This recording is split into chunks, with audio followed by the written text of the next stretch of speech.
پارہ نمبر 21 صفحہ نمبر 7 سورۃ روم آیت نمبر 1 سے۔ اعوذ باللہ من الشیطان الرجیم بسم اللہ الرحمن الرحیم۔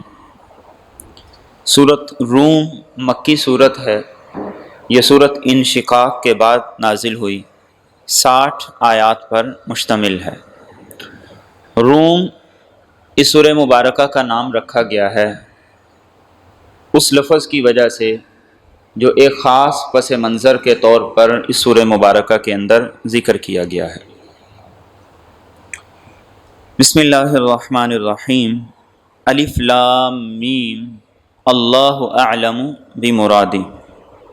غلبت الروم، رومی مغلوب ہو گئے، فی ادنی الارض، قریب کی سرزمین میں، وَهُمْ مِنْ بَعْدِ غَلَبِهِمْ، اور یہ اپنے مغلوب ہو جانے کے بعد سَيَغْلِبُونَ، ان قریب غالب آ جائیں گے، فی بضع سنین، چند ہی سال میں، للہ الامر، اللہ ہی کا حکم ہے، من قبل، پہلے بھی، ومن بعد، اور بعد میں بھی، ویومئذ، اور اس دن، یفرح المؤمنون، اہل ایمان خوش ہو جائیں گے، بنصر اللہ، اللہ کی مدد کے ساتھ، ینصر من یشاء، وہ جس کی چاہتا ہے مدد کرتا ہے، وہو العزیز الرحیم، اور وہ بہت غالب ہے، بڑا مہربان ہے، وعد اللہ،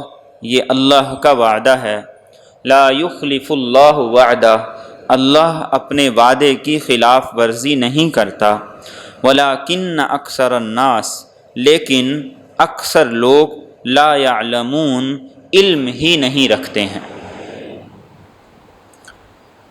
یہ اس سورہ مبارکہ کی ابتدائی 6 آیات ہیں، اور ان 6 آیات کا پس منظر، شان نزول، بیک گراؤنڈ یہ ہے کہ رسول اکرم صلی اللہ علیہ وسلم کی بعثت کے بعد تقریباً 5 سال گزر گئے تھے، اور مسلمانوں کے حالات یہ تھے کہ تکالیف، حالات، تشدد، مشکلات، مصائب برداشت کرتے کرتے عاجز آ چکے تھے، اور حبشہ کی طرف ہجرت کرنے لگے تھے۔ اسی دوران ہوا یہ کہ 2 بڑی سپر پاور طاقتیں تھیں، ایک ایران کی جسے فارس کہا جاتا ہے، جن کا بادشاہ کسریٰ کہلاتا تھا، اور ایک روم کی جنہیں رومی کہا جاتا ہے، جن کا بادشاہ قیصر کہلاتا ہے۔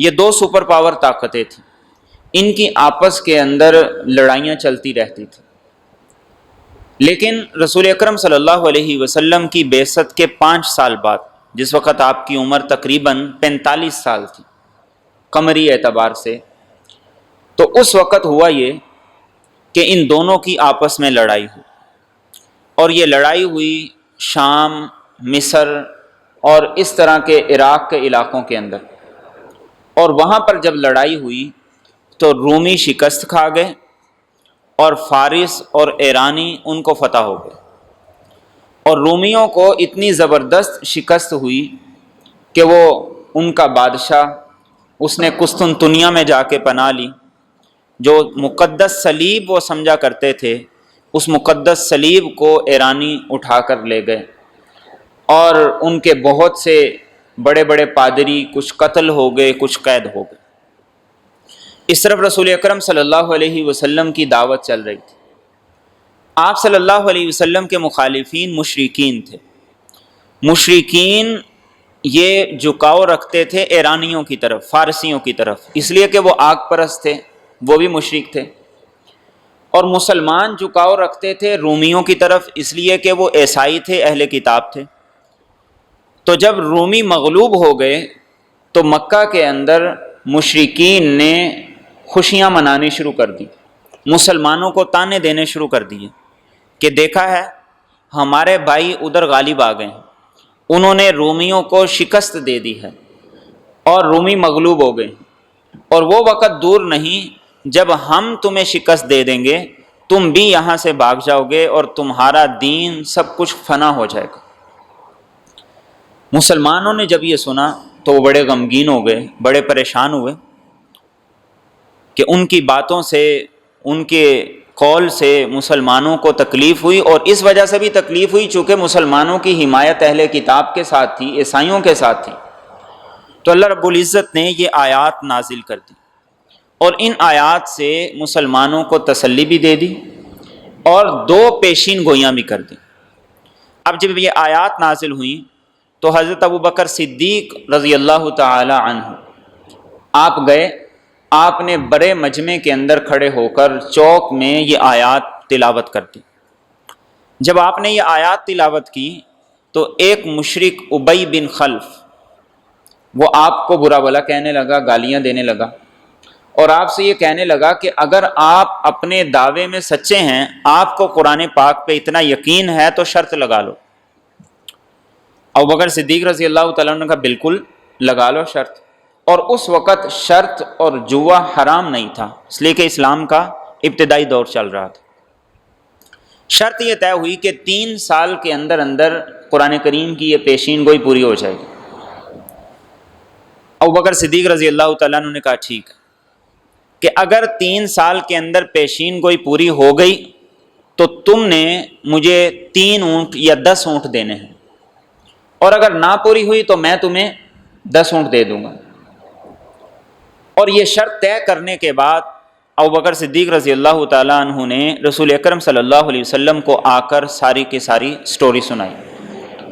آپ صلی اللہ علیہ وسلم نے ابوبکر صدیق رضی اللہ تعالیٰ عنہ سے یہ کہا کہ قرآن کریم کی آیت کے اندر آیت نمبر 4 میں لفظ بولا گیا ہے بضع۔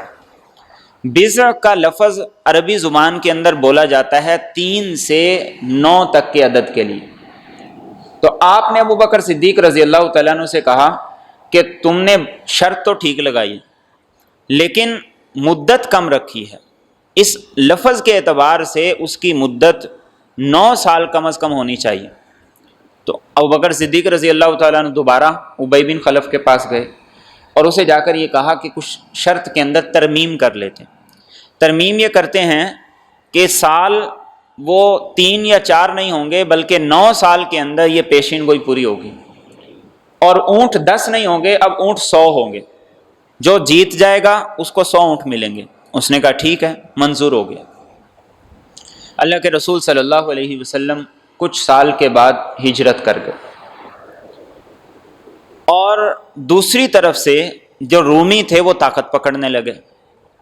عین اس سال کے دوران جس سال کے غزوہ بدر ہوا، یہ دوسرا سال تھا ہجرت مدینہ کے بعد، اسی سال رومیوں نے دوبارہ حملہ کیا اور ایرانیوں کو شکست دے دی۔ وہ وہاں سے علاقے چھوڑ کر بھاگ گئے، رومی دوبارہ مضبوط ہو گئے، تو قرآن کریم کا ایک وعدہ پورا ہو گیا۔ اور دوسری پیشین گوئی ان آیات میں یہ تھی کہ مسلمانوں کو بھی اللہ فتح دیں گے۔ غزوہ بدر ہوا، اور جس وقت مسلمان غزوہ بدر کے لیے نکلے تھے تو منافقین نے بڑے مذاق اڑائے۔ انہوں نے کہا غر ہؤلاء دینہم، ان لوگوں کو ان کے دین نے دھوکے میں ڈال دیے، یہ کہتے ہیں ہم پورا عرب فتح کریں گے، ان سے کیا ہوگا؟ اور مسلمان جس وقت غزوہ بدر کے لیے نکلے تھے 313 تھے، اور ان کے پاس تلواریں بھی کم تھی، گھوڑے بھی کم تھے، ساز و سامان بھی نہیں تھا، لیکن اللہ رب العزت نے ایسا پاسا پلٹا کہ 70 مشرکین مارے گئے اور بہت سے بھاگ گئے۔ مسلمانوں میں سے 14 صحابہ وہ شہید ہوئے، جن میں سے 8 انصاری تھے، باقی مہاجرین تھے۔ تو ایک ہی وقت میں اس طرف رومی غالب آ گئے اور اس طرف مسلمانوں کو اللہ رب العزت نے فتح عطا کر دی۔ جو شرط طے ہوئی تھی، شرط کے مطابق اب 100 اونٹ ابوبکر صدیق رضی اللہ تعالیٰ عنہ کو ملنے تھے، لیکن دوسری طرف جوئے کا اور اس طرح شرط کا حکم یہ آ گیا تھا کہ یہ ساری چیزیں اسلام میں حرام ہیں، لیکن شرط پرانی طے ہوئی تھی۔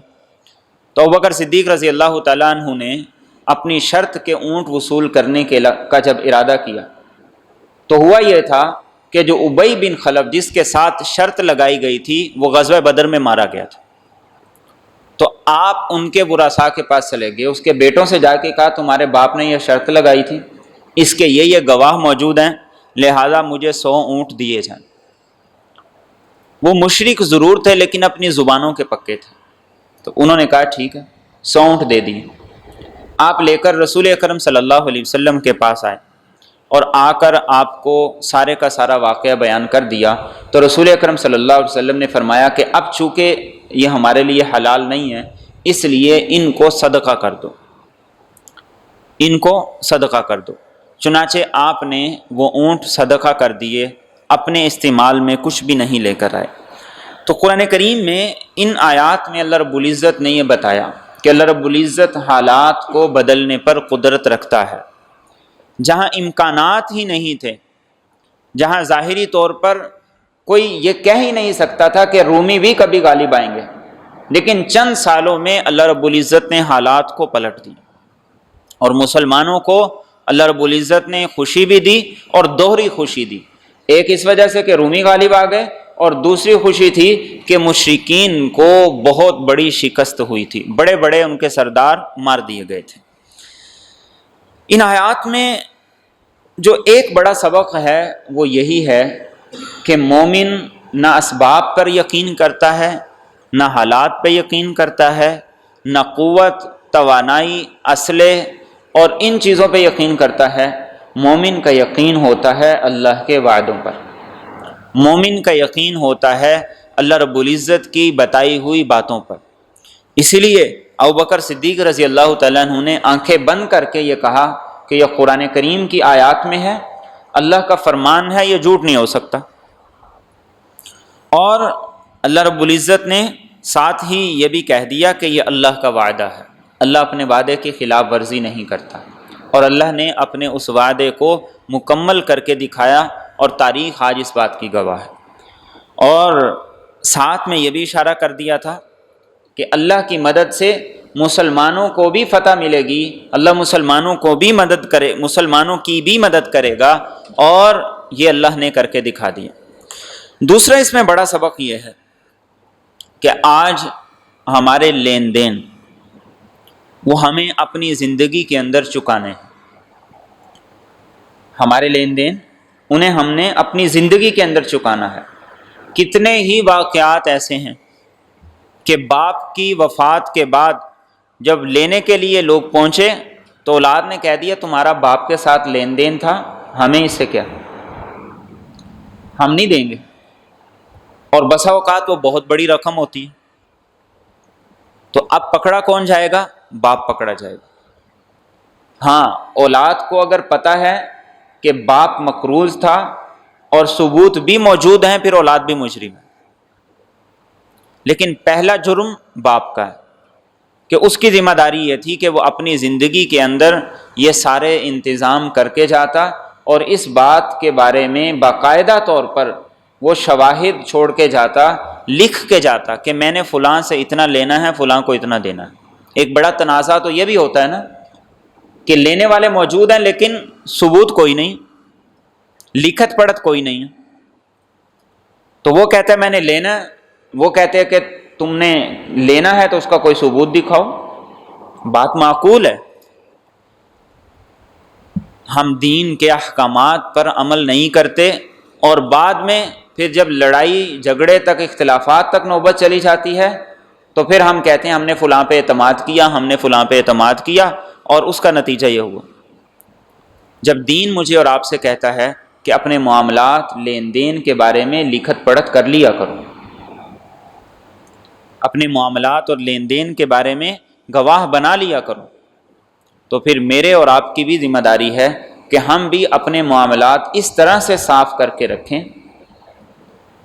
کہ کم از کم ہمارے بعد ہماری اولادوں کو اس بات میں کوئی شک و شبہ نہ ہو کہ فلاں سے لینا ہے اور فلاں کو دینا۔ اسی لیے رسول اکرم صلی اللہ علیہ وسلم نے یہ بات ارشاد فرمائی کہ جس شخص کی 2 راتیں گزر جائیں، جس شخص کی 2 راتیں گزر جائیں اور اس نے اپنی وصیت کو نہ لکھا ہو، تو فرمایا کہ ایسا آدمی کامل مسلمان نہیں ہو سکتا۔ یعنی ہر 2 دن کے بعد ایک مسلمان کو اپنی وصیت کو اپ ڈیٹ کرتے رہنا چاہیے۔ اور وصیت میں کیا لکھنا ہے؟ وصیت میں یہی لکھنا ہے میں نے فلاں کا اتنا دینا ہے، فلاں سے اتنا لینا ہے، میرے ذمہ یہ حقوق ہیں، یہ چیزیں ہیں، یہ ادائیگیاں۔ اور ان ادائیگیوں میں ایک بڑی ادائیگی ہمارے ہاں وہ حق مہر کی بھی، کہ باری حق مہر لکھ دیتے ہیں لیکن بعد میں ادا نہیں کرتے۔ اور ایک چیز جو ہمیں اس میں سیکھنے کی ہے، جو سمجھ آتی ہے، وہ یہ ہے کہ زبان پر قائم رہنا چاہیے۔ مومن وہ ہوتا ہے جو اپنی زبان پہ قائم رہتا ہے۔ آج ہمارے ہاں معاشرہ یہ ہو گیا ہے، ہمارا حال یہ ہو گیا ہے کہ ہم اتنی سادگی سے، اتنی آسانی سے یہ کہہ دیتے ہیں کہ میں نے زبان سے ہی کہا ہے، میں نے کون سا لکھ کے دیا۔ مومن کی زبان سے بڑی کوئی سند نہیں ہوتی، زبان سے بڑی کوئی چیز نہیں ہوتی، کوئی اسٹامپ پیپر مومن کی زبان سے بڑھ کے نہیں ہوتا۔ تو اپنی زبان پہ قائم رہیں، اپنی زبان پر، اپنے وعدوں پر قائم رہیں۔ اور اللہ کے رسول صلی اللہ علیہ وسلم نے تو اس حد تک تاکید کی کہ خاتون اللہ کے رسول صلی اللہ علیہ وسلم کے پاس موجود تھی، ان کا بیٹا ذرا دور چلا گیا تو انہوں نے بیٹے سے یہ کہا کہ ادھر آؤ میں تمہیں کھجور دوں گی۔ تو آپ صلی اللہ علیہ وسلم نے پوچھا کہ تم نے واقعی دینی تھی یا صرف بچے کو بلانے کے لیے تم نے یہ بہانہ لگایا؟ اس نے کہا میں نے واقعی دینی تھی۔ تو اللہ کے رسول صلی اللہ علیہ وسلم نے یہ ارشاد فرمایا اگر تم نے نہیں دینی تھی تو تمہارا یہ کہنا بھی جھوٹ ہے۔ اپنے بچوں سے بھی جھوٹے وعدے نہ کریں، ورنہ ان کا باپ سے اعتماد اٹھ جائے گا۔ وہ کہیں گے کہ باپ نے بس کہنا ہے، دلاسے دینے ہیں، ہمیں وقتی طور پر بہلانا ہے، ٹائم پاس کرنا ہے، بعد میں جب باپ کہے گا تو وہ کبھی بھی اعتماد یقین نہیں کریں گے، چاہے بچے کتنے ہی چھوٹے کیوں نہ۔ اور آخری جملہ کیا فرمایا؟ اکثر لوگوں کو علم نہیں۔ اللہ کے وعدے سچے ہیں، اللہ کے وعدے سچے ہیں، اکثر لوگ علم ہی نہیں رکھتے۔ اور اللہ کے تمام وعدے سچے ہیں یا کچھ سچے ہیں؟ سارے وعدے سچے ہیں۔ اور اللہ کے سارے وعدوں کے اندر وہ تمام کے تمام وعدے جو ایمان پر، اعمال صالحہ پر، اچھے اخلاق پر، گناہوں کو چھوڑنے پر، گناہوں سے بچنے پر، یہ سارے کے سارے وعدے، ان پر مجھے اور آپ کو یقین ہونا چاہیے۔ اور یقین کا اظہار ہے عمل، کردار۔ بجلی کی ننگی تاروں کو کوئی ہاتھ نہیں لگاتا، یہ بات نہیں کہ یقین نہیں، یقین کے ساتھ عملی طور پر اس کا مظاہرہ بھی ہے۔ لیکن ایک آدمی سود نہیں چھوڑتا اور وہ کہتا ہے کہ سود اللہ سے اعلان جنگ ہے، تو کیسے کہا جائے کہ اسے یقین ہے؟ حرام کمائی کو نہیں چھوڑتا اور کہتا ہے کہ حرام کھانا یہ گویا کہ آگ کو کھانا ہے، لیکن چھوڑتا نہیں ہے۔ تو فرمایا اللہ کے وعدے سچے ہیں، اکثر لوگ اس بارے میں علم ہی نہیں رکھتے ہیں۔ تو علم کا تعلق اس بات کے ساتھ ہے، عمل کے ساتھ ہے۔ عمل بتائے گا کہ علم ہے یا نہیں ہے۔ بڑی بڑی ڈگریوں کا نام علم نہیں ہے، بڑے بڑے فلسفے کا آ جانا یہ علم نہیں۔ انسان دنیاوی اعتبار سے ترقی کر جائے یہ علم نہیں ہے۔ علم یہ ہے کہ انسان کا کردار بتائے، انسان کا عمل بتائے، اس کا کریکٹر بتائے، اس کا رویہ بتائے۔ اور آگے ارشاد فرمایا یعلمون ظاہرا من الحیات الدنیا، یہ تو جانتے ہیں دنیا کی ظاہری زندگی کو، وہم عن الآخرۃ ہم غافلون، اور یہ آخرت سے بالکل غافل۔ علم کیا ہے؟ سیاسیات کا، معاشیات کا۔ علم کیا ہے؟ فزکس کا، بیالوجی کا۔ تو اللہ فرماتے ہیں کہ ان کا علم صرف یہاں تک محدود ہے۔ آج ایک بچے سے آپ پوچھیں کہ کون سی گاڑی اچھی ہے، اس کا کون سا ماڈل اچھا ہے اور اس کے اندر کیا کیا فنکشن ہے، وہ سب کچھ بتائے گا۔ لیکن آپ اسی بچے سے یہ کہیں ذرا دعائے قنوت تو سنا دو، آپ اسی سے یہ کہیں ذرا نماز جنازہ کی دعا تو سنا دو، اللہ فرماتے ہیں کہ یہاں ان کو صرف وہ علم لگتا ہے جو ظاہری نظر آتا ہے، اور فرمایا یہ علم نہیں، یہ علم نہیں۔ علم وہ ہے جو انسان کو اللہ رب العزت کی طرف سے دیا گیا ہے۔ اور اس میں ایک اس بات کی طرف بھی اشارہ کر دیا کہ مشرکین کہا کرتے تھے کہ آخرت کوئی چیز نہیں ہے، موت کے بعد کی زندگی کوئی چیز نہیں ہے، اس کا امکان ہی نہیں ہے۔ تو اللہ رب العزت نے یہ سبق دیا، یہ سمجھایا کہ 9 سال پہلے کہیں یہ امکان نظر آتا تھا کہ رومی دوبارہ غالب آ جائیں گے؟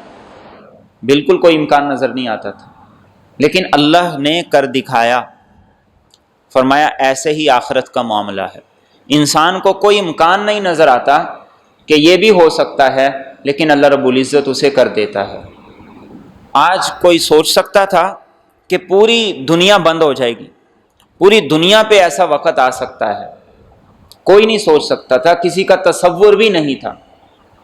اللہ کو للکارا جا رہا تھا، لیکن اللہ رب العزت نے ایسے حالات پیدا کر دیے کہ پوری دنیا کو روک دیا، اس کو جام کر دیا۔ تو فرمایا کہ اپنے علم کو ظاہری نگاہوں تک محدود نہ رکھو، ظاہری آنکھوں تک محدود نہ رکھو، حقیقت کی نگاہ سے دیکھو۔ اور حقیقت کی نگاہ کے لیے فرمایا کہ اب دلائل کیا ہیں جن میں غور کرنا ہے۔ اولم یتفکروا فی انفسہم، کیا انہوں نے غور و فکر نہیں کیا اپنے آپ کے بارے میں؟ ما خلق اللہ السماوات والارض، اللہ نے نہیں پیدا کیا آسمانوں کو اور زمین کو، وما بینہما، اور جو کچھ ان دونوں کے درمیان ہے، الا بالحق، مگر حکمت کے ساتھ، واجل مسمی، اور ایک وقت مقرر تک، وان کثیر من الناس، اور یقیناً بہت سے لوگ، بلقاء ربہم لکافرون، اپنے رب کی ملاقات کا انکار کرتے ہیں۔ اللہ کو ڈھونڈنا ہے، اسے تلاش کرنا ہے، تو فرمایا سب سے پہلے انسان اپنی ذات میں غور کرے۔ کائنات کی ساری مخلوقات ایک طرف، انسان ایک طرف، ساری مخلوقات انسان کے کام کے لیے ہیں، انسان کے فائدے کے لیے۔ سورج کا فائدہ، چاند کا فائدہ، زمین کا فائدہ، ہواؤں کا فائدہ، چرند پرند کا فائدہ، ایک ایک چیز کا فائدہ وہ انسان کو مل رہا ہے۔ ساری چیزیں انسان کے لیے کام کر رہی، متاعا لکم ولانعامکم۔ اور پھر انسان کو اختیار ہے، انسان کو اللہ رب العزت نے اختیار دیا ہے، اس طرف چلا جائے یا اس طرف چلا جائے، یہ کر لے یا وہ کر لے۔ تو فرمایا کہ اس کے اندر اگر غور کرو تو تمہیں تمہارا رب مل جائے گا، تمہیں پتہ چل جائے گا کہ تم فضول نہیں پیدا کیے گئے، تمہیں بے مقصد پیدا نہیں کیا گیا۔ ربنا ما خلقت ھذا باطلا، کہ جب وہ غور و فکر کرتے ہیں تو ان کی زبان سے کیا نکلتا ہے؟ یہ سب کا سب بے فائدہ نہیں ہے، بے مقصد نہیں۔ اور فرمایا آسمان زمین ان دونوں کے درمیان جو کچھ ہے اس کی ایک حکمت ہے، اس کا ایک مقصد ہے، یہ کھیل نہیں ہے، یہ تماشا نہیں ہے۔ اور تیسری بات، اجل مسمی، ہر چیز کا ایک وقت مقرر ہے۔ پہلے سائنسدان تسلیم نہیں کرتے تھے کہ اس دنیا کو بھی فنا ہے، لیکن اب سائنسدان بھی اس چیز کو ماننے لگ گئے ہیں کہ ایک وقت ایسا آئے گا جب یہ دنیا فنا ہو جائے، ایک وقت ایسا آئے گا جب یہ دنیا ختم ہو جائے گی۔ اور وہ کبھی 2020 کہہ دیتے ہیں، کبھی جون کہہ دیتے ہیں، کبھی کوئی کہہ دیتے ہیں، لیکن جو اللہ کا وعدہ ہے وہ یقیناً سچ ہو کے رہے گا کہ جب وہ آئے گی تو پھر اچانک آ جائے۔ تو جب ہر چیز کا ایک وقت مقرر ہے تو پھر تمہیں اللہ کے سامنے پیش کرنے کا بھی ایک وقت ہے۔ اور فرمایا کہ اکثر لوگ اللہ کی ملاقات کے انکاری ہیں، کچھ زبان سے انکاری ہیں، کچھ عمل سے انکاری ہیں، اور یہی چیز معاشرے میں خرابی پیدا کرتی ہے۔ جس کو پتہ ہے میں نے جواب دینا ہے، میں نے حساب دینا ہے، تو اس کا عمل اور ہوگا۔ جس کو پتہ ہے کہ میں آزاد ہوں، مجھے کوئی پوچھنے والا نہیں، مجھ سے کوئی سوال نہیں کر سکتا اور مجھے کوئی روک ٹوک نہیں سکتا، تو اس کا عمل کچھ اور ہوگا۔ اور آگے فرمائے اولم یسیروا فی الارض، کیا یہ لوگ زمین میں چلے پھرے نہیں؟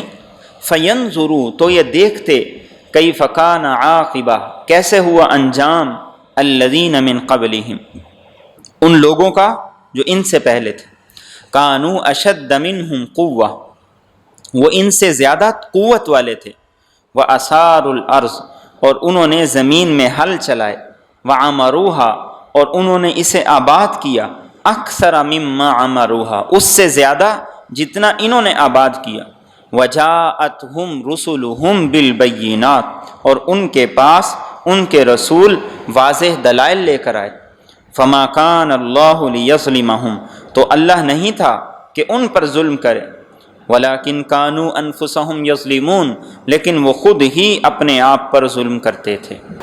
آج سائنس کا دور ہے، اور سائنس میں کس بات پہ یقین ہے؟ مشاہدے پر۔ کشش ثقل کا مشاہدہ ہے، ہم نے اس کی بنیاد پر اس قانون کو تسلیم کر لیا، تو اللہ فرماتے ہیں کہ سابقہ امتیں، سابقہ اقوام، ان کے اندر غور کرو۔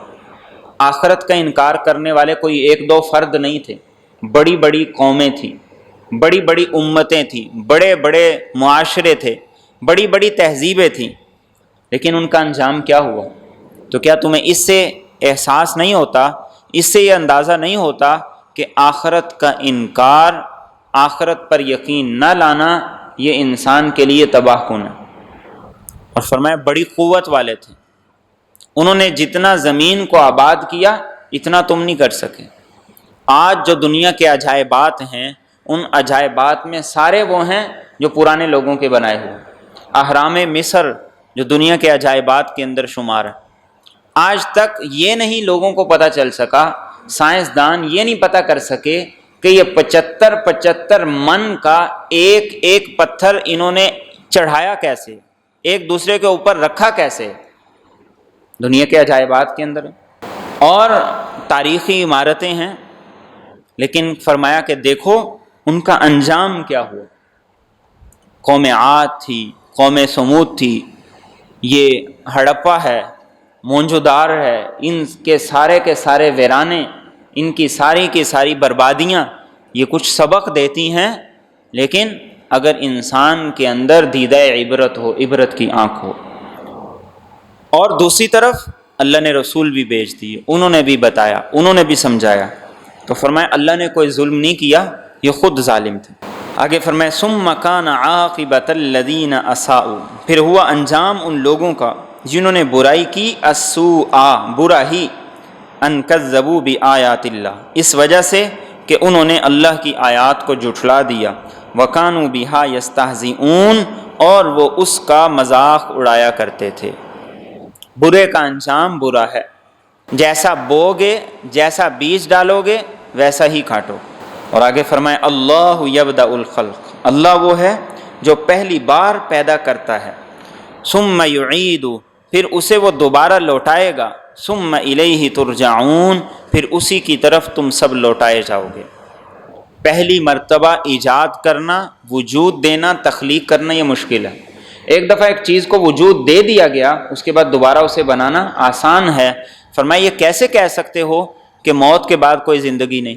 جس نے تمہیں پہلی مرتبہ پیدا کیا اس کے لیے دوبارہ پیدا کرنا نہایت آسان ہے۔ اور فرمایا وَيَوْمَ تَقُومُ السَّاعَةُ، اور جس دن قیامت قائم ہوگی، يُبْلِسُ الْمُجْرِمُونَ، تو مجرم نا امید ہو جائیں گے۔ نا امید کیوں ہوں گے؟ کہ جس کو وہ جھٹلاتے رہے آج وہ حقیقت بن کے ان کے سامنے ہے۔ اس وقت کہیں گے کاش کہ موت آ جائے، یا لیتہا کانت القاضیہ، وہ کہیں گے کہ کاش کہ ہمیں دنیا میں دوبارہ ایک مرتبہ بھیج دیا جائے۔ فاعترفنا بذنوبنا فہل الی خروج من سبیل، ہم اعتراف کرتے ہیں، اب مانتے ہیں، کوئی راستہ ہو، ایک چانس اور مل جائے۔ اور فرمائے وَلَمْ يَكُنْ لَهُم مِّن شُرَكَائِهِمْ، اور نہیں ہوگا ان کے لیے ان کے شریکوں میں سے شفعاء، کوئی سفارشی، وَكَانُوا بِشُرَكَائِهِمْ كَافِرِينَ، اور وہ اپنے ہی شریکوں کا انکار کر دیں گے۔ دنیا میں بتوں کی عبادت کس لیے کرتے تھے؟ کہ یہ اللہ کے مقرب ہیں، انہوں نے کل ہماری سفارش کرنی ہے، انہوں نے ہمارا ہاتھ پکڑ کے ہمیں جنت میں داخل کر دینا ہے۔ فرمایا قیامت کے دن وہ سارے کے سارے ان سے بھاگ جائیں گے اور یہ خود ان کا انکار کر دیں گے، یہ کہیں گے کہ ہم تو ان کو مانتے ہی نہیں، ہم تو ان کو تسلیم ہی نہیں کرتے، واللہ ربنا ما کننا مشرکین، ہم تو مشرک تھے ہی نہیں۔ وہاں بھی جا کے جھوٹ بولیں گے، لیکن اللہ ان کے جھوٹ کو وہاں پہ کھول دے گا۔ اور فرمایا وَيَوْمَ تَقُومُ السَّاعَةُ، جس دن قیامت قائم ہوگی، يَوْمَئِذٍ يَتَفَرَّقُونَ، اس دن لوگ الگ الگ فرقے ہو جائیں گے۔ یہ الگ الگ فرقے کس بنیاد پہ ہوں گے؟ عمل کی بنیاد پہ، کردار کی بنیاد پہ۔ وہاں پر اللہ رب العزت کیٹیگری بنا دے گا، سود خوروں کی الگ، نمازیوں کی الگ، روزے داروں کی الگ، حج والوں کی الگ، جس میں جو خوبی ہوگی اس خوبی کے اعتبار سے ان کی کیٹیگری ہوگی، جس میں جو خامی زیادہ ہوگی اس خامی کے اعتبار سے وہ اس کیٹیگری کا حصہ ہوگا۔ اللہ کے رسول صلی اللہ علیہ وسلم نے ایک مرتبہ جنت کا، اس کے دروازوں کا ذکر کیا کہ 8 دروازے ہوں گے اور ہر آدمی اسی دروازے سے داخل ہوگا جو خوبی اس کے اندر غالب ہوگی۔ جس کے اندر روزے رکھنے کی کثرت سے عادت ہوگی وہ باب الریان سے داخل ہوگا۔ تو ابوبکر صدیق رضی اللہ تعالیٰ عنہ نے عرض کیا اللہ کے رسول صلی اللہ علیہ وسلم کوئی ایسا شخص بھی ہوگا جسے جنت کے 8 دروازے پکاریں گے؟ تو آپ نے فرمایا مجھے امید ہے کہ تم ان لوگوں میں سے ہو کہ جسے جنت کے 8 دروازے پکاریں گے اور وہ اس سے جنت کے اندر داخل ہو۔ تو اپنی خوبیوں کے اندر ہمیں سبقت لے جانا ہے، ان پر محنت کرنی ہے، ہماری پہچان ہماری خوبیاں بنے، ہماری پہچان ہماری خوبیاں بنے، ہمارے اخلاق بنے، ہمارا کردار بنے، ہماری سخاوت بنے، ہمارا میٹھا بول بنے۔ یہ ہماری پہچان بنیں گے تو انشاءاللہ قیامت کے دن پھر انہی لوگوں کے ساتھ ہو۔ اور اگر ہماری پہچان دنیا میں غلط بن گئی تو پھر آخرت میں انہی غلط لوگوں کے ساتھ انہی کی کیٹیگری کے اندر ہوں۔ اور فرمایا فَأَمَّا الَّذِينَ آمَنُوا وَعَمِلُوا الصَّالِحَاتِ، تو بہرحال وہ لوگ جو ایمان لے آئے اور انہوں نے نیک اعمال کیے، فَهُمْ فِي رَوْضَةٍ يُحْبَرُونَ، تو وہ جنت کے باغ میں خوشحال ہوں گے۔ وَأَمَّا الَّذِينَ كَفَرُوا، اور بہرحال وہ لوگ جنہوں نے کفر کیا، وَكَذَّبُوا بِآيَاتِنَا، اور انہوں نے ہماری آیات کو جھٹلا دیا، وَلِقَاءِ الْآخِرَةِ، اور آخرت کی ملاقات کو جھٹلا دیا، فَأُولَٰئِكَ فِي الْعَذَابِ مُحْضَرُونَ، تو یہ لوگ عذاب میں حاضر کیے جائیں گے۔ یہاں بھی آیت کریمہ میں آپ دیکھیں کہ ایمان اور اعمال صالحہ یہ دونوں چیزیں ساتھ ساتھ ہیں۔ آج افسوس کی بات یہ ہے کہ مسلمان معاشرے میں خود کو مسلمان کہنے والے، دیندار کہنے والے، بڑے بڑے دعوے کرنے والے، وہ یہ کہتے ہیں کہ یہ نمازیں کسی کام کی نہیں، وہ یہ کہتے ہیں کہ تم کچھ نہ کرو، کل قیامت کے دن ہمیں فلاں بزرگ نے، فلاں ولی نے ہمیں بخشوا دینا ہے۔ اللہ رب العزت بار بار یہ کہہ رہے ہیں کہ بھئی ایمان کے ساتھ نیک اعمال ضروری ہیں، عملی زندگی ضروری ہے، کردار ضروری ہے۔ اور فرمایا فسبحان اللہ، تو اللہ کی پاکی ہے، حین تمسون، جس وقت تم شام کرتے ہو، وحین تصبحون، اور جس وقت تم صبح کرتے ہو، وَلَهُ الْحَمْدُ، اور اسی کی ساری تعریفیں ہیں، فی السماوات والارض، آسمانوں میں اور زمین میں، وعشیاً، اور تیسرے پہر بھی، وحین تظہرون، اور جس وقت تم دوپہر کرتے ہو۔ مومن کا کام کیا ہے؟ صبح بھی اللہ کی تعریف، شام بھی اللہ کی تعریف، اس کا دن بھی اور اس کی شام بھی اللہ کی تعریف کے ساتھ معطر ہو۔ اسی لیے اللہ کے رسول صلی اللہ علیہ وسلم کی عادت مبارکہ تھی، آپ صبح کا آغاز بھی دعاؤں سے کیا کرتے تھے، آپ شام کا آغاز بھی دعاؤں اور اذکار سے کیا کرتے تھے۔ یہ دعائیں یہ مجھے اور آپ کو سیکھنی ہے، یاد کرنی ہے۔ اور ساتھ اس میں اشارہ کر دیا نمازوں کی طرف کہ شام کے وقت بھی نماز کے ذریعے اللہ کی تسبیح کرو، سبحان ربی الاعلیٰ، سبحان ربی العظیم۔ دن کے وقت بھی اللہ کو یاد کرو، صبح کے وقت بھی نماز کے ذریعے سے اللہ کی تسبیح اور اس کی تقدیس کرو۔ اور فرمایا یخرج الحی من المیت، وہی نکالتا ہے زندہ کو مردہ سے، ویخرج المیت من الحی، اور وہی نکالتا ہے مردہ کو زندہ سے، وَيُحْيِي الْأَرْضَ بَعْدَ مَوْتِهَا، اور وہ زندہ کرتا ہے زمین کو اس کی موت کے بعد، وَكَذَلِكَ تُخْرَجُونَ، اور اسی طرح تم بھی دوبارہ زمین سے نکالے جاؤ گے۔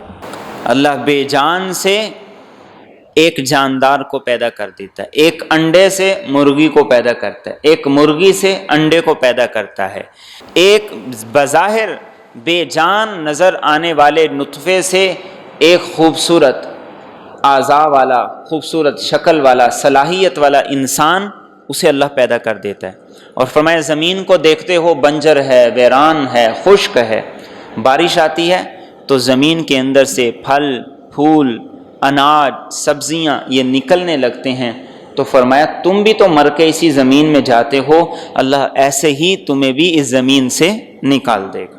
اب اگلا جو رکوع ہے اس میں اللہ رب العزت نے اپنی نشانیوں کو بار بار ذکر کیا۔ اس کا ایک انداز وہ سورۃ شعراء میں ہم پڑھ چکے ہیں کہ بار بار یہ کہا جاتا تھا ان فی ذالک لآیہ، اس میں ایک نشانی ہے، وما کان اکثرهم مؤمنین وان ربک لہو العزیز الرحیم۔ یہاں اللہ رب العزت اس انداز کو دہرا رہے ہیں کہ اللہ کی نشانیوں میں سے یہ ہے، یہ ہے، یہ ہے۔ اور سورۃ نمل کے اندر ایک انداز تھا، بار بار یہ سوال تھا کیا اللہ کے ساتھ کوئی اور الہ ہے؟ کیا اللہ کے ساتھ کوئی اور الہ ہے؟ اب یہاں پر اس انداز کو دوبارہ گویا دہرایا جا رہا۔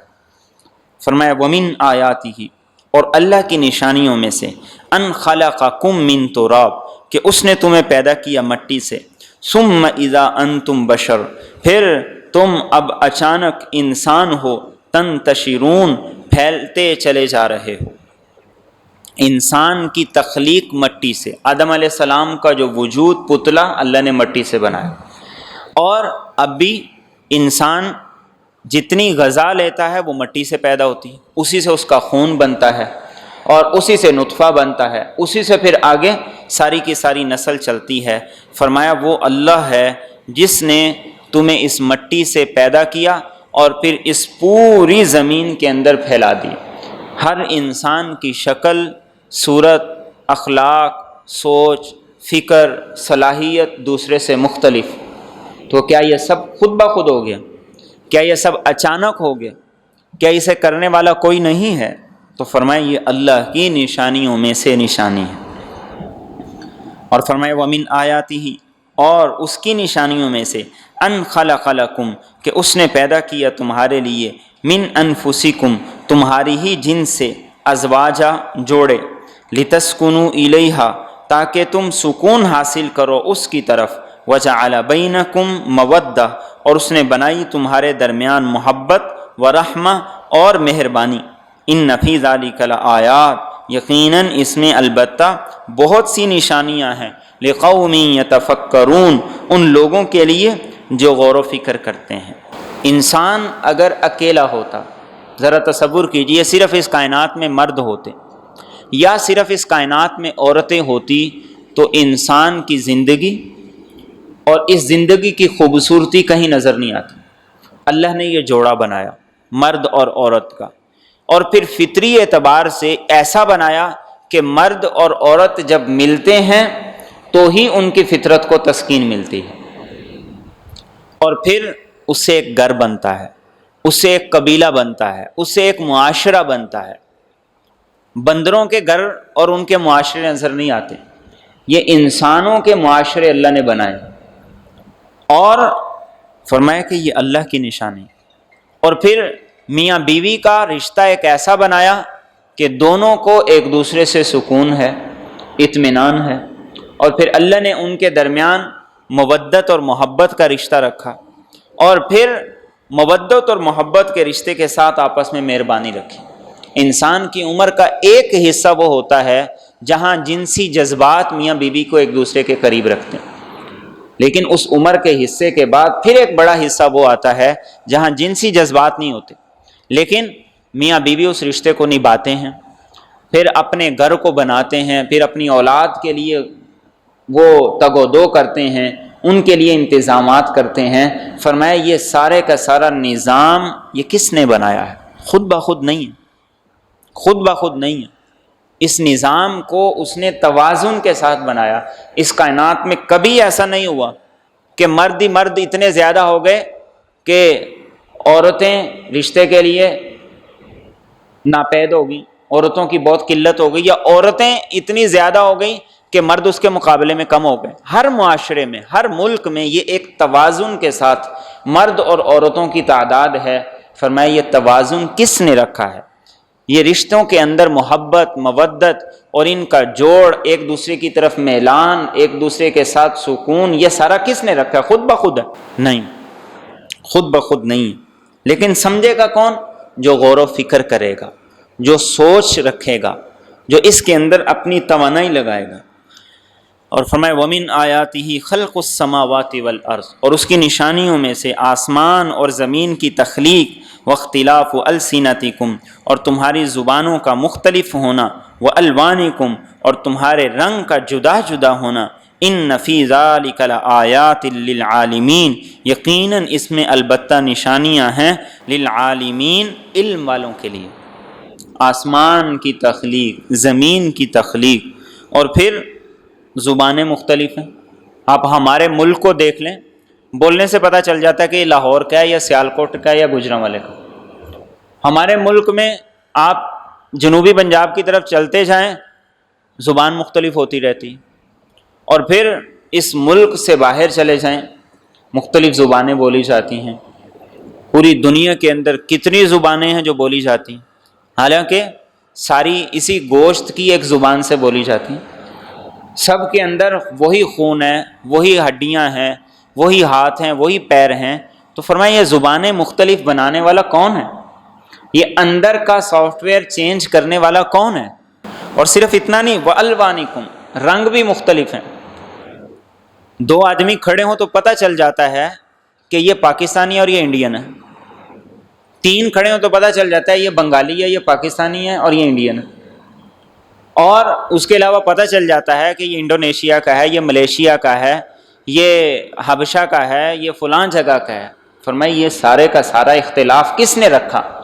اور اختلاف بھی اتنا زیادہ ہے، ایسے ایک دوسرے سے جدا جدا ہیں کہ ہر ایک دوسرے سے مختلف نظر آتا ہے۔ ایسا نہیں ہے کہ آج کی طرح وہ ایک انجیکشن مولڈنگ کی طرح ایک مولڈ بن گیا، بس اس سے جو ہے نا وہ ٹھپے بن بن کے نکل رہے ہیں۔ ہر انسان کی اولاد اور ہر چیز دوسرے سے مختلف ہے۔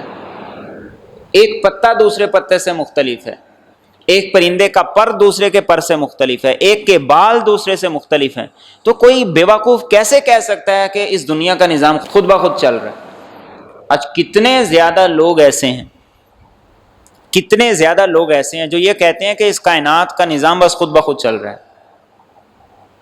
اور وہ ان پڑھ نہیں، بڑے بڑے سائنسدان جنہوں نے ساری زندگی سورج، چاند اور ان سیاروں کو کھودنے کریدنے میں لگائی، لیکن ملحد ہیں، بے دین ہیں۔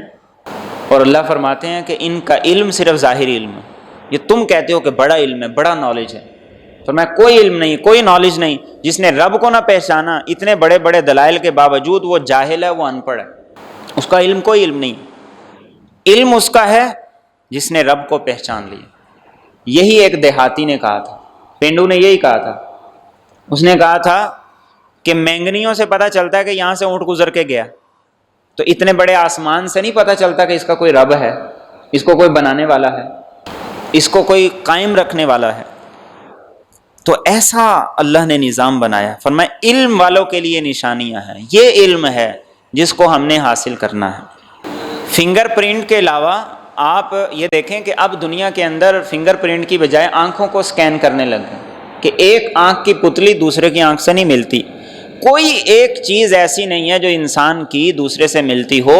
انسان تو پھر بڑی بات ہے، کبھی ایک درخت کے پتے لے کر ایک پتا دوسرے سے نہیں ملتا۔ تو فرمایا کہ کوئی آٹومیٹک سسٹم نہیں چل رہا، وہ ایسا بڑا خلاق ہے، ایسا بڑا مصور ہے۔ هو اللہ الخالق البارئ المصور، وہ ہر ایک کو دوسرے سے مختلف، دوسرے سے جدا بنا۔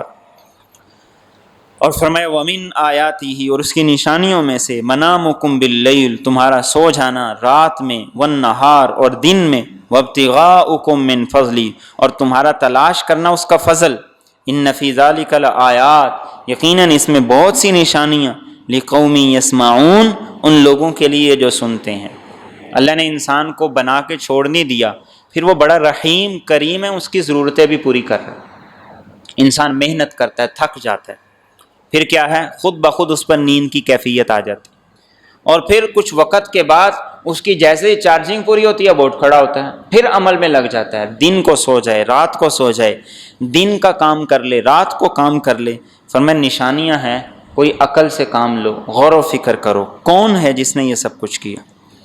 اور فرمایا وَمِنْ آیَاتِهِ یُرِیکُمُ الْبَرْقَ، اور اس کی نشانیوں میں سے کہ وہ تمہیں دکھاتا ہے بجلی، خوفاً، ڈر سے بھی، وطمعاً، اور امید سے بھی۔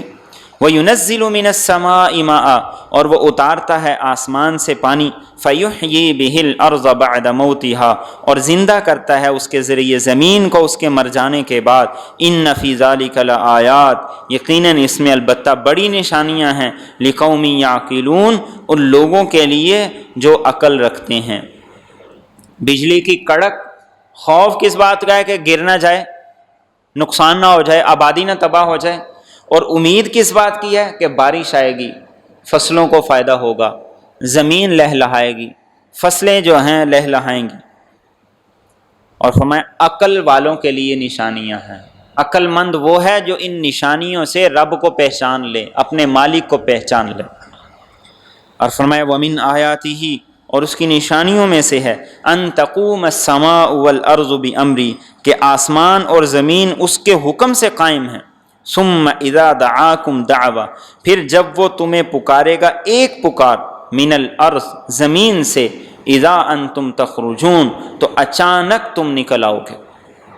آسمان زمین کو بنا کے چھوڑ نہیں دیا، اس نے اس کو بنا کر قائم رکھا ہوا ہے، الحی القیوم، کہ وہ اسے تھامے ہوئے ہے، اس کے نظام کو وہ چلا رہا ہے۔ اور فرمایا جس کے پاس اتنی قدرتیں ہیں، اتنی طاقتیں، ایک آواز دے گا ساری انسانیت اٹھ کھڑی ہوگی، سب زمین سے نکل آئیں گے۔ اس کے لیے کوئی لمبا چوڑا نظام چلانے کی ضرورت نہیں پڑے گی، لمبی چوڑی فوجیں بھیجنے کی ضرورت نہیں پڑے گی، ایک آواز، ایک آواز۔ فَإِنَّمَا هِيَ زَجْرَةٌ وَاحِدَةٌ زَجْرَةٌ وَاحِدَةٌ۔ میں پہلے بھی شاید آپ کو سنایا تھا کہ ہم صبح فجر کے وقت سوئے ہوتے تھے تو ہمارے والد صاحب کا بڑا روب ہوتا تھا، تو ایک ان کی جھڑک ہوتی تھی، گہری نیند کے اندر سوئے ہم سارے کے سارے بستروں سے ایسے اچھل کے بھاگتے تھے۔ تو فرمایا کہ اللہ کی بھی ایک چیخ ہوگی، ایک جھڑک ہوگی، ایک آواز ہوگی، ساری انسانیت زمین سے نکل کر اللہ کے سامنے پیش ہو۔ اور فرمایا وَلَهُ مَنْ فِي السَّمَاوَاتِ وَالْأَرْضِ اسی کا ہے جو کوئی آسمانوں میں ہے، زمین میں ہے، كُلٌّ لَهُ قَانِتُونَ سب اس کے فرما بردار ہیں۔ زمین سے سارے کیسے نکل آئیں گے؟ فرمایا کائنات کا ذرہ ذرہ تو اس کا فرما بردار ہے، تو جب وہ حکم دے گا تو ساری کائنات کام میں لگ کے انسانوں کو اکٹھا کر دے گی۔ وَهُوَ الَّذِي يَبْدَأُ الْخَلْقَ اور وہی ہے جو پہلی مرتبہ پیدا کرتا ہے، ثُمَّ يُعِيدُ پھر اسے دوبارہ لوٹائے گا، وَهُوَ أَهْوَنُ عَلَيْهِ اور یہ اس پر بڑا آسان ہے، وَلَهُ الْمَثَلُ الْأَعْلَى اور اسی کی اعلیٰ صفت ہے، فِي السَّمَاوَاتِ وَالْأَرْضِ آسمانوں میں اور زمین میں، وَهُوَ الْعَزِيزُ الْحَكِيمُ اور وہ سب پر غالب ہے، بڑی حکمتوں والا ہے۔ جس نے پہلی مرتبہ پیدا کیا وہ دوبارہ بھی فٹ سے پیدا کر دے گا، اور فرمایا اس کے لیے بڑا ہی آسان ہے، کچھ بھی مشکل نہیں۔ امر کن کاف نون سے نہیں ملے گی کہ اللہ کا امر، اس کا حکم، اس کا فیصلہ ہو جائے گا۔ اب آگے اللہ رب العزت توحید پر دلائل دے رہے ہیں۔ فرمایا ضرب لکم مثلا اللہ نے بیان کی تمہارے لیے ایک مثال، من انفسکم تمہارے ہی حال کی، ہل لکم مما ملکت ایمانکم کیا ہے تمہارے لیے تمہارے غلاموں میں سے، من شرکا کوئی شریک، فیما رزقناکم اس میں جو ہم نے تمہیں دیا، فانتم فیہ سوا کہ تم اس میں برابر مالک سمجھتے ہو ان کو، تخافونہم تم ڈرتے ہو ان سے، کخیفتکم انفسکم جیسے اپنوں سے ڈرتے ہو، کذالک نفصل الآیات ایسے ہی ہم آیات نشانیاں کھول کھول کر بیان کرتے ہیں، لقوم یعقلون ان لوگوں کے لیے جو عقل رکھتے ہیں۔ اللہ کی نشانیاں مثالیں عقل مند کے لیے، اور مثال کیا بیان کی کہ اللہ نے تمہیں غلام دیے ہیں، جو تم کماتے ہو تمہارے غلام کیا اس میں تمہارے برابر کے حصے دار ہوتے ہیں؟ ملازم اپنے مالک کی کمائی میں برابر کا حصے دار ہوتا ہے؟ نہیں ہوتا نا۔ تو اللہ فرماتے ہیں کہ پھر یہ بے وقوفی تم کیوں کرتے ہو کہ کہتے ہو کہ یہ اللہ کا شریک ہے اور اس کے پاس اللہ کے اختیارات بھی ہیں۔ اپنے ملازم کو اپنی کمائی میں حصے دار برابری کا نہیں سمجھتے، اور جن کو تم کہتے ہو کہ یہ اللہ کے شریک ہیں ان کے بارے میں کہتے ہو کہ یہ اللہ کے برابری کے اختیارات بھی رکھتے ہیں۔ اور فرمایا کہ تم اپنے غلاموں سے ویسے ہی ڈرتے ہو جیسے اپنے جیسے لوگوں سے ڈرتے ہو، حالانکہ تمہارے غلام تمہارے ماتحت ہیں۔ تو اللہ کے معاملے میں تم کیوں ایسا رویہ رکھتے ہو جو ظلم پر، نا انصافی پر مبنی ہے؟ اور فرمایا لیکن سمجھے گا کون؟ جس کو عقل ہے۔ عقل مند وہ نہیں ہے جو دنیا کے معاملے میں تیز ہے، عقل مند وہ ہے جو آخرت کے معاملے میں تیز ہے۔ اور فرمایا بل اتبع الذین ظلموا، بلکہ پیروی کی ان لوگوں نے جنہوں نے ظلم کیا، اہواءہم، اپنی خواہشات کی، بغیر علم، بغیر علم کے۔ فمن یہدی من اضل اللہ، تو کون ہدایت دے اس کو جس کو اللہ گمراہ کر دے، وما لہم من ناصرین، اور ان کا کوئی مددگار نہیں ہوگا۔ خواہشات پہ چل رہے ہیں، اندازوں پہ چل رہے ہیں، بنائی ہوئی باتوں پہ چل رہے ہیں، من گڑت عقائد پہ چل رہے ہیں، اور جس کو اللہ گمراہ کر دے اسے کوئی ہدایت نہیں دے سکتا۔ ایسا نہیں ہے کہ اللہ انگلی پکڑ کے گمراہ کر دیتا ہے، بلکہ مفہوم یہ ہے جو غلط راستے پہ چل دیتا ہے اللہ پھر اس کو اسی راستے پہ چلا دیتا ہے، جو صحیح راستے کی طرف چلتا ہے اللہ اس کے لیے اس کے راستے کھول دیتا ہے۔ اور فرمایا فَأَقِمْ وَجْهَكَ لِلدِّينِ، تو بس سیدھا کر لے اپنا چہرہ دین کے لیے، حنیفہ، سب سے کٹ کر، فطرت اللہ، یہ اللہ کی فطرت ہے، التی فطر الناس علیہا، جس پر اس نے لوگوں کو پیدا کیا، لا تبدیل لخلق اللہ، اللہ کی تخلیق میں کوئی تبدیلی نہیں ہو سکتی، ذالک الدین القیم، یہی ہے درست دین، ولیکن اکثر الناس لا یعلمون، لیکن اکثر لوگ علم ہی نہیں رکھتے۔ اس سورہ مبارکہ میں آپ دیکھ رہے ہیں کہ اللہ رب العزت بار بار یہ کہہ رہے ہیں، یہ بتا رہے ہیں کہ علم ہے کیا، علم ہے کیا۔ آج ہماری سوچ غلط ہو گئی، ہم نے دین کے علم کو علم ہی نہیں سمجھا، دین کی تعلیم کو تعلیم ہی نہیں سمجھا، اور وہ ساری احادیث جو دین کی تعلیم پہ فٹ ہوتی ہیں وہ ہم نے ساری سکولوں کی تعلیم پہ فٹ کر کے یہ کہا کہ بس اس کو حاصل کرو۔ تو اللہ رب العزت اس صورت میں بار بار بتا رہے ہیں کہ علم چیز کیا ہے۔ علم نام ہے اس قرآن کا، علم نام ہے سنت طیبہ کا، علم نام ہے رسول اکرم صلی اللہ علیہ وسلم کی زندگی کا۔ تو فرمایا سب سے کٹ کے پکے مسلمان بن جاؤ، زبان سے بھی عمل سے بھی۔ اور فرمایا یہ اللہ کی فطرت ہے جس پہ اللہ نے اسے پیدا کی۔ رسول اکرم صلی اللہ علیہ وسلم نے فرمایا کہ ہر انسان اللہ رب العزت اس کے اندر جو سافٹ ویئر رکھتے ہیں وہ فطرت کے عین مطابق رکھتے ہیں، اور وہ کیا ہے کہ وہ اللہ کو اپنا وحدہ لا شریک مانتا ہے۔ لیکن فرمایا کہ پھر کیا ہوتا ہے، اس کے ماں باپ اسے یا یہودی بنا دیتے ہیں، یا عیسائی بنا دیتے ہیں، یا آگ پرست بنا دیتے ہیں۔ اور آپ نے فرمایا یہ ایسے ہی ہے جیسے تم دیکھتے ہو کہ ایک جانور جب وہ اپنا بچہ جنتا ہے تو وہ پورا ہوتا ہے، لیکن بعد میں یہ مشرک اس کے کان کاٹ کے کسی کو بتوں کے نام پہ کر دیتے ہیں، کسی کو کسی اور کے نام پہ کر دیتے ہیں۔ تو فرمایا ماں باپ اس کو یا یہودی بناتے ہیں، یا عیسائی بناتے ہیں، یا آگ پرست بناتے ہیں، اللہ رب العزت تو اسے فطرت کے مطابق پیدا کرتا ہے۔ اولادوں کی نافرمانی میں، اولادوں کی اللہ سے بغاوت میں بڑا حصہ، بڑا کردار ماں باپ کا ہے، کہ ماں باپ نے ان کو وہ تعلیم نہ دلوائی جو انہیں رب سے روشناس کر دیتی، رب کے قریب کر دیتی۔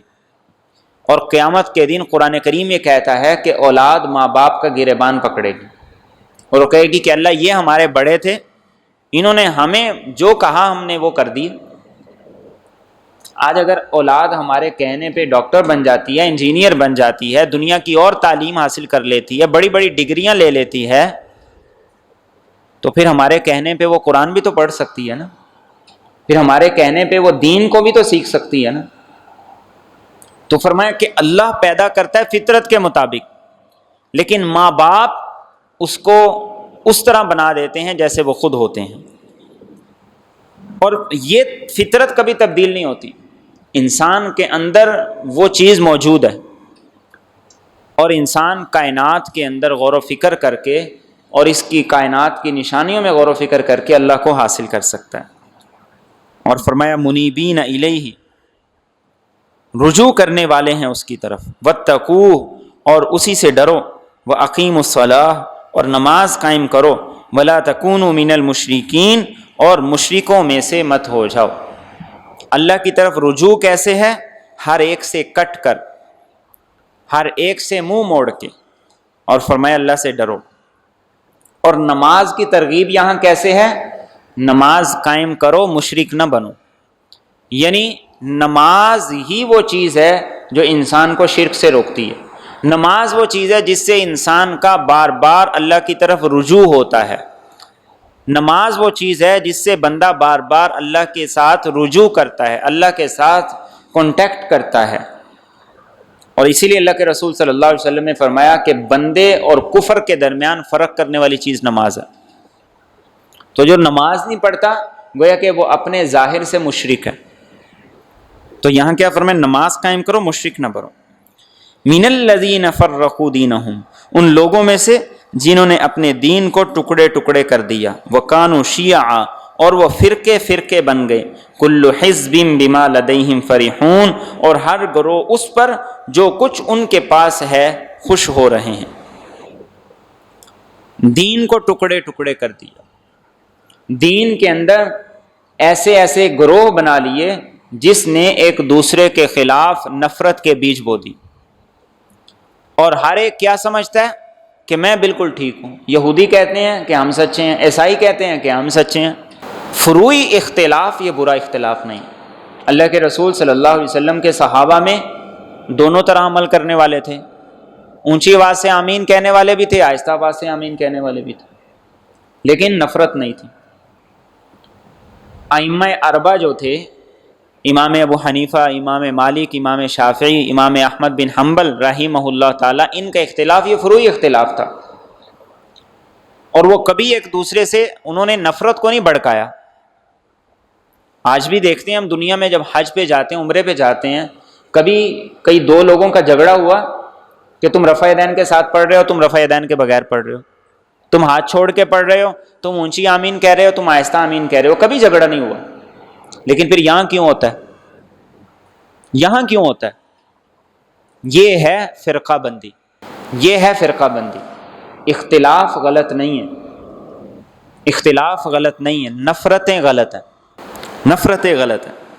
اور آگے ارشاد فرمائے وَإِذَا مَسَّ النَّاسَ، اور جب لوگوں کو پہنچتی ہے ضرٌ کوئی تکلیف، دعوا ربہم، تو وہ اپنے رب کو پکارتے ہیں، منیبین الیہ، اس کی طرف رجوع کرتے ہوئے، ثم اذا اذاقہم منہ رحمہ، پھر جب وہ انہیں چکھا دے اپنی طرف سے خصوصی رحمت، اذا فریق منہم، تو اچانک ایک گروہ ان میں سے، بربہم یشرکون، اپنے رب کے ساتھ شریک لاتا ہے، لیکفروا بما آتیناہم، تاکہ ناشکری کریں اس کی جو ہم نے ان کو دیا، فتمتعوا، تو تم فائدہ اٹھا لو، فسوف تعلمون، ان قریب تمہیں پتہ چل جائے گا۔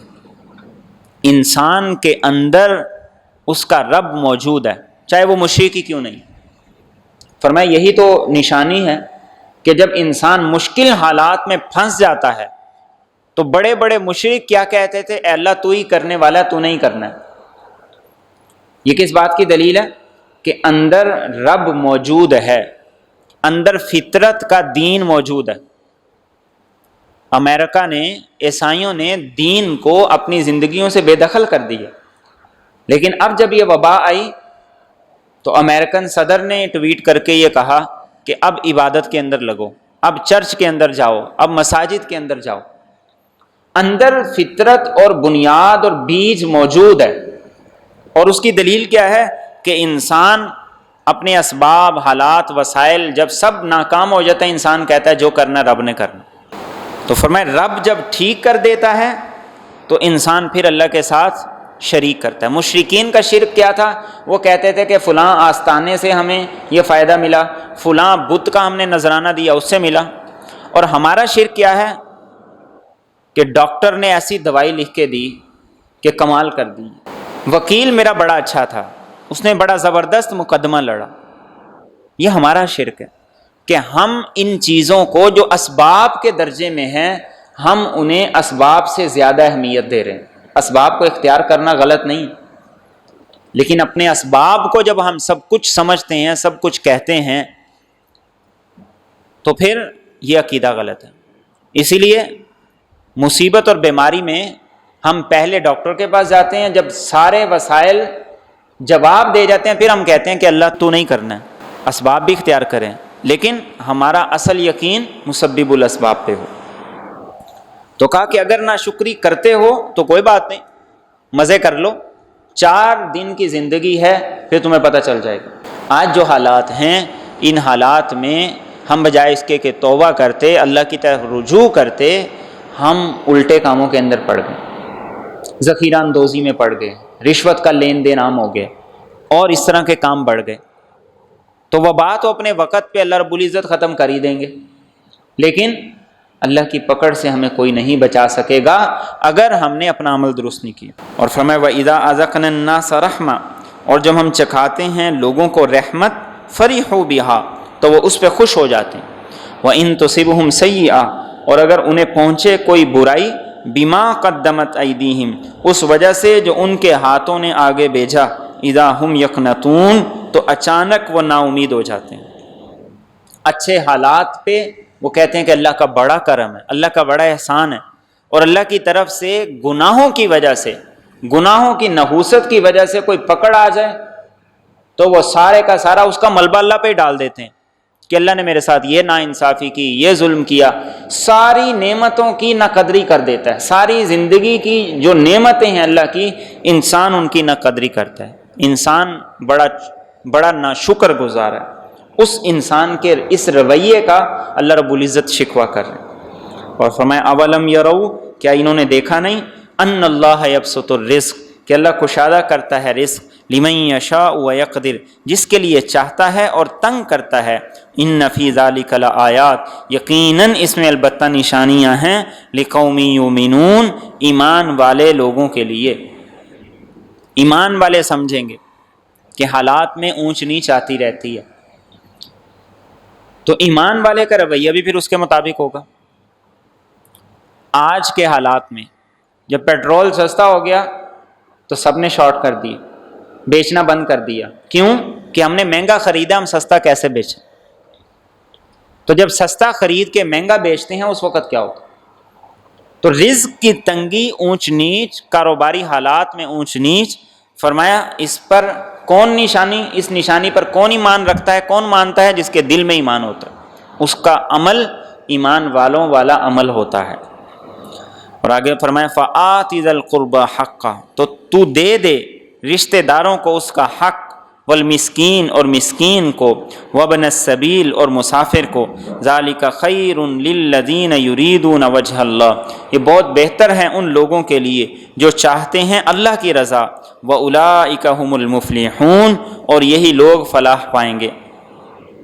جس کو اللہ نے دیا ہے تو پھر اس کے مال میں رشتہ داروں کا، فقیروں کا، مسافروں کا حق ہے۔ رشتہ داروں پہ خرچ کرنا یہ ہماری طرف سے کوئی احسان نہیں ہے، رشتہ داروں پہ خرچ کرنا یہ ہمارا ان پہ کوئی احسان نہیں ہے، اللہ نے مجھے اور آپ کو دیا ہی اس لیے کہ تاکہ ہم ان پہ خرچ کریں۔ قرآن کریم کے الفاظ پہ آپ غور کریں، اللہ فرما رہے یہ ان کا حق ہے، اللہ نے مجھے وسیلہ بنا دیا، مجھے سبب بنا دیا، اور میں کیا کہوں، میں کہوں نہیں ان کو نہیں دینا، میں باہر کسی کو دے دوں گا، رشتہ داروں پہ نہیں خرچ کرنا، تو گویا اس کا حق اگر ہم ماریں گے تو اللہ کے ہاں ہم مجرم۔ اور فرمایا وما آتیتم من ربا، اور جو کچھ کہ تم دیتے ہو سود، لیربو فی اموال الناس، تاکہ وہ بڑے لوگوں کے مالوں میں، فلا یربو عند اللہ، تو وہ اللہ کے ہاں نہیں بڑھتا۔ وما آتیتم من زکات، اور جو کچھ تم زکوٰۃ دیتے ہو، تریدون وجہ اللہ، تم ارادہ رکھتے ہو اللہ کی رضا کا، فاولئک هم المضعفون، تو یہی لوگ ہیں جو اپنے مال کو دگنا کرنے والے ہیں۔ ظاہری علم تک نہ رہو کہ سود سے کاروبار بڑھ جائے گا، بینک سے لون لے لیں، اس سے فیکٹری لگا لیں گے، اس سے یہ کر لیں گے، اس سے وہ کر لیں گے۔ فرمایا زکوٰۃ دو، اللہ برکتیں ڈال دے گا، اللہ اسے دگنا کر دے گا۔ تمہاری نظر کہتی ہے وہ کم ہو رہا ہے، اللہ کہتے ہیں وہ بڑھا رہے ہیں۔ سود سے تم کہتے ہو زیادہ ہو رہا ہے، اللہ کہتے ہیں وہ کم ہو رہا ہے۔ اور فرمایا اللہ الذی خلقکم، اللہ وہ ذات جس نے تمہیں پیدا کیا، ثم رزقکم، پھر اس نے تمہیں رزق دیا، ثم یمیتکم، پھر وہ تمہیں موت دے گا، ثم یحییکم، پھر وہ تمہیں دوبارہ زندگی دے گا، ہل من شرکائکم، کیا ہے تمہارے شریکوں میں سے، من یفعل من ذالکم من شیء، جو کرے ان میں سے کچھ بھی، سبحانہ وہ پاک ہے، وتعالی عما یشرکون اور بہت بلند ہے اس سے جنہیں یہ شریک سمجھتے ہیں۔ خالق اللہ، رازق اللہ، زندگی اس کے ہاتھ میں، موت اس کے ہاتھ میں، تو پھر عبادت بھی صرف اسی کی۔ ظہر الفساد فی البر والبحر، فرمایا ظاہر ہو گیا فساد خشکی میں اور تری میں، بما کسبت ایدی الناس، اس کی وجہ سے جو لوگوں کے اعمال ہیں، لیذیقہم بعض الذی عملوا، تاکہ اللہ انہیں چکھائے ان کے بعض اعمال کی سزا، لعلہم یرجعون، تاکہ وہ واپس پلٹ آئیں۔ دنیا میں جتنا فساد ہے انسان کے اعمال کی وجہ سے، اور یہ کس لیے اللہ رب العزت حالات بھیجتے ہیں کہ تاکہ لوگ اللہ کی طرف پلٹ آئیں۔ ٹھوکر کس لیے لگی کہ تاکہ پتہ لگے آگے پتھر پڑا ہو، اٹھ جاؤ، خبردار ہو جاؤ۔ اور فرمائے انسان کے اعمال کا نتیجہ ہے، اور فرمائے سارے اعمال کی پکڑ نہیں ہے، کچھ اعمال کی پکڑ اللہ کرتے ہیں تاکہ انسان کو پتہ چلے کہ میرا رب ہے، میں نے اس کی طرف جانا ہے، میں نے اس کی عبادت اور بندگی کرنی ہے۔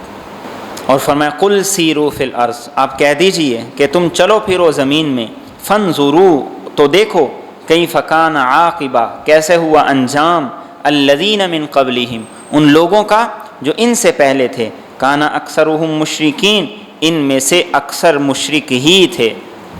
فاقم وجہک للدین تو تو سیدھا کر لے اپنا چہرہ للدین دین کی طرف، القیم جو سیدھا دین ہے، من قبل ان یأتی اس سے پہلے کہ آئے، یوم ایسا دن، لا مرد لہ من اللہ جسے اللہ کی طرف سے کوئی نہیں پھیر سکے گا، یومئذ یصدعون اس دن سب لوگ منتشر ہو جائیں گے زمین میں۔ اللہ فرماتے ہیں مجرموں کے انجام سے عبرت حاصل کرو، اور فرمایا یہ مجرم کون تھے؟ جو مشرک تھے، آخرت کا عقیدہ نہیں تھا، اور یہیں سے ساری خرابیاں جنم لیتی ہیں۔ اور فرمایا قیامت کے آنے سے پہلے پہلے اپنی اصلاح کر لو، توبہ کر لو، اللہ کی طرف رجوع کر لو، اور جب قیامت کا دن آئے گا تو لوگ کیا ہوں گے؟ مختلف حصوں میں تقسیم ہو جائیں گے، جس کا اس صورت میں پہلے بھی ذکر آیا، جو جیسا مجرم ہوگا ویسے مجرموں کے ساتھ اکٹھا ہوگا۔ من کفر فعلیہ کفر، جو کفر کرے تو اس کے کفر کا اسی کو نقصان ہے۔ ومن عمل صالحا اور جو کوئی نیک عمل کرے، فلانفسہم یمہدون تو وہ اپنی ہی ذات کے لیے جگہ بنا رہے ہیں، لیجزی الذین آمنوا وعملوا الصالحات تاکہ جزا دے اللہ ان لوگوں کو جو ایمان لائے اور انہوں نے نیک عمل کیے، من فضلی اپنے فضل سے، انہ لا یحب الکافرین یقیناً وہ کافروں کو پسند نہیں کرتا۔ کفر کا وبال مجرم ہی کو ملے گا، جرم کی سزا مجرم کو ملے گی، اور فرمایا جو نیک عمل کرے اللہ اپنے فضل سے اسے جزا دے گا۔ نیک عمل تو بس بہانہ ہے، ایک وسیلہ ہے اللہ کے فضل کو متوجہ کرنے کا۔ اور فرمایا ومن آیاتہ اور اللہ کی نشانیوں میں سے، ان یرسل الریاح کہ وہ بھیجتا ہے ہوائیں، مبشرات خوشخبری دیتی ہیں، ولیذیقکم من رحمتی تاکہ وہ تمہیں چکھا دے اپنی رحمت کے مزے، ولیتجری الفلک بامری اور تاکہ چلیں کشتیاں اس کے حکم سے، ولیتبتغوا من فضلی اور تاکہ تم تلاش کرو اس کا فضل، ولعلکم تشکرون اور تاکہ تم شکر گزار بن جاؤ۔ ٹھنڈی ہوا چلتی ہے تو پتہ لگتا ہے بارش آنے والی ہے۔ ہواؤں سے فرمایا ان کشتیوں کے روٹ بنتے ہیں، جو پہلے دور کے اندر بادبان ہوتے تھے، بادبان والی کشتیاں ہوتی تھیں، اور فرمایا اللہ کا فضل اس سے تمہیں ملتا ہے، بارش آتی ہے، کھیتیاں آتی ہیں، اس سے رزق کا ایک لمبا چوڑا سسٹم چلتا ہے۔ کیوں؟ شکر گزار بنو، شکر گزار بنو، شکر کرنے والے بنو، اور شکر کیا ہے؟ اپنے آپ کو اللہ کی بندگی میں لگا دو۔ اور فرمایا وَلَقَدْ أَرْسَلْنَا مِن قَبْلِكَ رُسُلًا اور البتہ تحقیق ہم نے بھیجا آپ سے پہلے کئی رسول، اِلَىٰ قَوْمِهِمْ ان کی قوم کی طرف، فَجَاءُوهُمْ بِالْبَيِّنَاتِ تو ان کے پاس وہ لے کر آئے واضح دلائل، فانتقمنا من الذین اجرموا، تو ہم نے انتقام لیا ان لوگوں سے جنہوں نے جرم کیا، وکان حقا علینا، اور ہم پر لازم ہے نصر المومنین، ایمان والوں کی مدد۔ رسولوں نے بتایا سمجھایا، لیکن جو نہ مانے وہ مجرم پکڑے گئے، اور مومنوں کی مدد ہمارے ذمے ہے، مومنوں کی مدد ہمارے ذمے ہے۔ زبان سے کلمہ جس نے پڑھ لیا وہ مومن نہیں ہے، مومن وہ ہے کہ جو پورا معاشرہ ایمان کے تقاضوں پہ عمل کرے، ان کی مدد اللہ کے ذمے ہے۔ اور فرمایا اللہ الذی یرسل الریاح، وہ اللہ ہی ہے جو ہواؤں کو بھیجتا ہے، فتثیر سحابا، پھر وہ اٹھاتی ہیں بادلوں کو، فیبسطہ فی السماء، پھر وہ اسے پھیلا دیتا ہے آسمان میں، کیف یشاء، جیسے وہ چاہتا ہے، ویجعلہ کسفا، اور وہ اللہ اسے کر دیتا ہے تہ بتہ، فتر الودق، پھر تو دیکھتا ہے بارش کو، یخرج من خلالی، کہ وہ اس کے درمیان سے نکلتی، فاذا اصاب به من یشاء، پھر جب وہ اسے پہنچاتا ہے جس پر وہ چاہتا ہے، من عبادہ، اپنے بندوں میں سے، اذا ہم یستبشرون، تو وہ اچانک خوش ہو جاتے ہیں، وَإِن كَانُوا مِن قبل، اور تحقیق وہ تھے اس سے پہلے، ان ينزل علیہم، کہ یہ ان پر اتاری جاتی، من قبل ہی، اس کے آنے سے پہلے، لمبلسین، نا امید ہونے والے۔ فرمایا یہ ہواؤں کا نظام، بادلوں کا نظام، یہ اللہ کا بنایا ہو۔ جب بادل آتے ہیں تو آسمان پہ کیا دیکھتے ہیں؟ چھوٹے چھوٹے ٹکڑے، بڑے بڑے ٹکڑے بادلوں کے چل رہے ہوتے ہیں۔ فرمایا یہ اللہ انہیں چلا رہا ہوتا ہے، اور جب اللہ بارش بھیجتا ہے لوگ خوش ہو جاتے ہیں۔ آج صبح کتنی سخت دھوپ تھی، لیکن شام کو جیسے ہی ٹھنڈی ہوا چلی، کیسے چہرے کھل گئے، کیسے چہروں کے تاثرات بدل گئے۔ اور فرمایا اس سے پہلے حالت اور کیفیت یہ تھی کہ لوگ مایوس تھے کہ گرمی کی بڑی شدت ہے، پتہ نہیں کب بارش ہوگی، کوئی امکان نہیں ہے بارش کا۔ فرمایا یہ قرآن بھی ایک بارش ہے، اس کے ذریعے سے اللہ تمہارے دلوں کو خوش کر دیتا ہے اگر اس بارش کو تم اپنے دل کے اندر اتار لو۔ اور فرمایا فانظر الی آثار رحمت اللہ، تو دیکھ اللہ کی رحمت کی نشانیاں، کیف یحیی الارض بعد موتہا، کہ وہ کیسے زمین کو زندہ کر دیتا ہے اس کی موت کے بعد، ان ذالک لمحیی الموتى، یقیناً وہی البتہ مردوں کو زندہ کرنے والا ہے، وہو علی کل شیء قدیر، اور وہ ہر چیز پر پوری طرح قادر ہے۔ یعنی تم دیکھتے ہو کہ بارش آئی، زمین لہلہا اٹھی، زمین کے اندر سے سرسبز و شاداب پھل پھول کھیتیاں نکلنے لگیں۔ فرمایا اسی زمین پر اللہ رب العزت اپنی بارش بھیجے گا اور سارے انسانوں کو زندہ کر دے گا۔ اور فرمایا وَلَئِنْ أَرْسَلْنَا رِيحًا، اور البتہ اگر ہم بھیجیں کوئی ہوا، فَرَأَوْهُ مُصْفَرًّا، اور پھر وہ اس کو دیکھ لیں کہ زرد ہو گئی، لَظَلُّوا مِن بَعْدِهِ يَكْفُرُونَ، تو وہ ہو جائیں اس کے بعد ناشکری کرنے لگ جائیں۔ یعنی اگر ایسی ہوا آئے جس سے کھیتیاں زرد ہو جائیں، خشک ہو جائیں، تو فرمایا اللہ کے ناشکر گزار بن جاتے ہیں۔ فَإِنَّكَ لَا تُسْمِعُ الْمَوْتَى، تو یقیناً آپ نہیں سنا سکتے مردوں کو، وَلَا تُسْمِعُ الصُّمَّ الدُّعَاء، اور آپ نہیں سنا سکتے بہروں کو پکار، اِذَا وَلَّوْا مُدْبِرِينَ، جب وہ پشت پھیر کر جانے لگیں۔ وَمَا أَنْتَ بِهَادِ الْعُمْيِ، اور آپ اندھوں کو راہ نہیں دکھا سکتے، عَنْ ضَلَالَتِهِمْ، ان کی گمراہی سے، ان تسمع الا من یؤمن بآیاتنا، آپ نہیں سنا سکتے مگر اسی کو جو ہماری آیات پر ایمان رکھتا ہے، فہم مسلمون، اور وہ فرما بردار ہیں۔ یعنی جو آدمی گمراہ ہے وہ بھی کئی طرح کے ہیں، کئی گمراہ ایسے ہیں جو میت کی طرح ہیں، ان کو اثر ہو ہی نہیں سکتا، کئی گمراہ ایسے ہیں جو بہرے ہیں لیکن اس کا رخ دوسری طرف ہے، اسے جھنجھوڑ کے اس کا رخ اپنی طرف سے کر کے اسے سمجھایا جا سکتا ہے۔ اور فرمایا اصل کون سمجھتا ہے؟ فرمایا جو اللہ کی نشانیوں پر ایمان رکھتا ہے، اللہ کی آیات پر یقین رکھتا ہے۔ اور فرمایا اللہ الذی خلقکم، اللہ وہ ذات جس نے تمہیں پیدا کیا، من ضعف، کمزوری کی حالت میں، ثم جعل من بعد ضعف قوة، پھر اس نے کمزوری کے بعد طاقت بنا دی، ثم جعل من بعد قوة، پھر اس نے بنا دی طاقت کے بعد ضعفاً کمزوری، وشیبہ اور بڑھاپا، یخلق ما یشاء وہ جو چاہتا ہے پیدا کرتا ہے، وہو العلیم القدیر اور وہ سب کچھ جانتا ہے، قدرت رکھنے والا ہے۔ فرمائے انسان اپنے آپ پہ غور کرے، جب بچہ تھا تو بالکل کمزور سا، بالکل معصوم سا، نہ خود اٹھ سکتا ہے نہ کچھ کر سکتا ہے۔ پھر اس کے بعد جوانی کا دور آیا، اللہ نے اس کو قوت دے دی، صلاحیتیں دے دی، اب وہ چلنے پھرنے لگا، کچھ کرنے لگا، اور پھر اس کے بعد پھر بڑھاپا آ گیا، پھر قوتیں کمزور ہو گئیں، پھر نظر کمزور ہو گئی، پھر اعضاء کمزور ہو گئے۔ فرمایا یہ اللہ کی قدرت ہے، یہ وہ دکھا رہا ہے، یہ تمہیں بتا رہا ہے کہ یہ کوئی کرنے والا ہے، یہ خود بخود نہیں ہو رہا، یہ خود بخود نہیں ہو رہا۔ اور فرمایا اسے سب کچھ پتہ ہے، وہ سب کچھ پہ قدرت رکھتا ہے، اس کی قدرت کامل ہے۔ اور فرمایا وَيَوْمَ تَقُومُ السَّاعَةُ اور جس دن قیامت قائم ہوگی، يُقْسِمُ الْمُجْرِمُونَ تو مجرم لوگ قسم کھائیں گے، مَا لَبِثُوا غَيْرَ سَاعَةٍ کہ وہ دنیا میں نہیں رہے مگر ایک گھڑی، كَذَلِكَ كَانُوا يُؤْفَكُونَ اسی طریقے سے وہ راستے سے الٹے جاتے تھے۔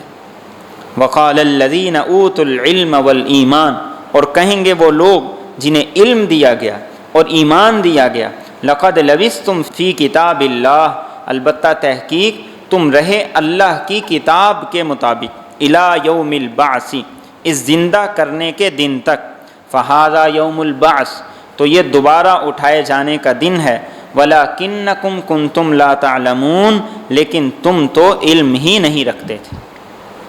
مجرم قیامت کے دن اپنی زندگی کو کیا کہے گا کہ دنیا میں تو بس میں ایک گھڑی رہ کے آیا ہوں۔ آج 60 سال کی زندگی میں انسان 20 سال سے زیادہ عرصہ سو کے گزار دیتا، 10-12 سال زندگی کے ابتدائی حصے اس کو پتہ ہی نہیں ہوتا، ہوش ہی نہیں ہوتی دنیا چیز کیا ہے، 10-12 سال اس کی تعلیم میں گزر جاتے ہیں، تو پیچھے کیا بچا؟ تو مجرم یہی کہیں گے کہ دنیا میں بس ایک گھڑی رہ کے آیا۔ تو اس دن علم والے اور ایمان والے ان کو بتائیں گے کہ نہیں، ہزاروں سال کی زندگی تھی، دنیا میں رہے، پھر قبر میں ہزاروں سال پڑے رہے، لیکن دنیا میں تمہیں علم نہیں تھا۔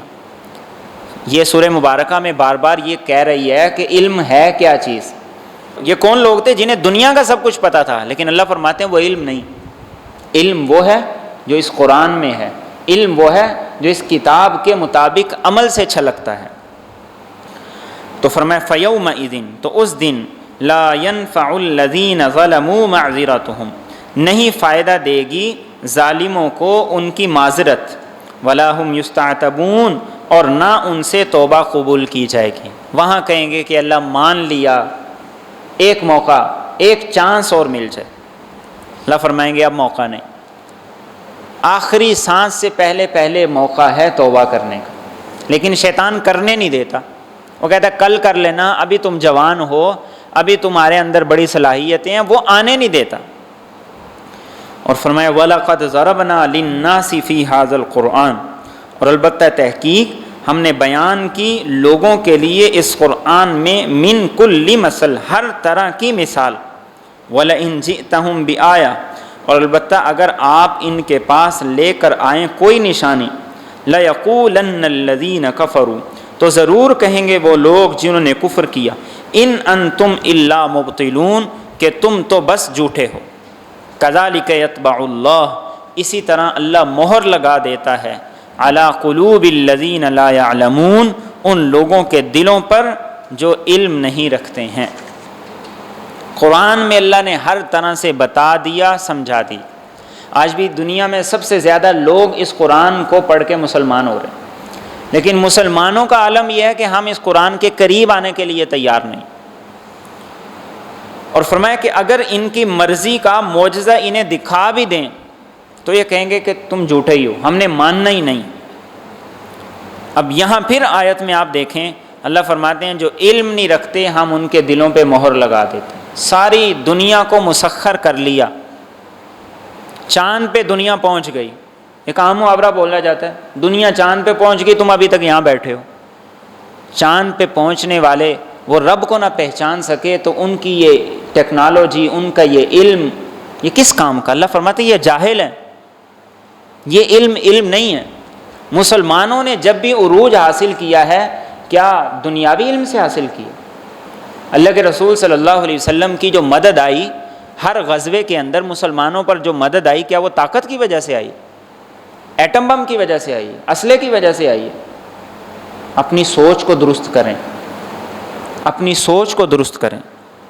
اور فرمایا فَاصْبِرْ، پس آپ صبر کیجئے، اِنَّ وَعْدَ اللَّهِ حَقٌّ، یقیناً اللہ کا وعدہ حق ہے، وَلَا يَسْتَخِفَّنَّكَ الَّذِينَ لَا يُوقِنُونَ، اور آپ کو ہلکا نہ کر دیں وہ لوگ جو یقین نہیں رکھتے۔ سورت کا آغاز کس بات سے تھا؟ اللہ کے وعدے سچے ہیں۔ سورت کا اختتام اسی بات پہ ہے کہ اللہ کے وعدے سچ ہیں۔ اور کیا کہا؟ ڈٹے رہنا، جمے رہنا، تمہیں ہلانے کی ہر ممکن کوشش ہوگی، لالچ دیا جائے گا، بڑی بڑی آفرز کی جائیں گی، لیکن ہٹنا نہیں، تمہیں تانے دیے جائیں گے، تم پہ تشدد کیا جائے گا، تمہارے راستے میں روڑے اٹکائے جائیں گے، ہٹنا نہیں ہے، ڈٹے رہنا ہے، ثابت قدم رہنا ہے، اور یہی میرے اور آپ سے مطلوب ہے۔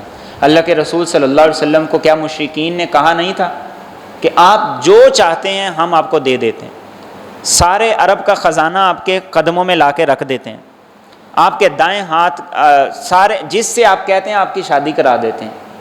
تو آپ نے کیا فرمایا تھا؟ دائیں ہاتھ پہ سورج رکھ دو، بائیں پہ چاند رکھ دو، پھر بھی پیچھے نہیں ہٹوں گا۔ آج ہم چھوٹے چھوٹے سے اسباب اور چھوٹی چھوٹی وجوہات کی وجہ سے ہم دین کی قربانی دے دیتے ہیں۔ تو اللہ کیا فرماتے ہیں؟ ڈٹے رہنا ہے، جمے رہنا ہے، پیچھے نہیں ہٹنا، پیچھے نہیں ہٹنا، اور لوگوں کی باتوں کی پرواہ نہیں کرنی۔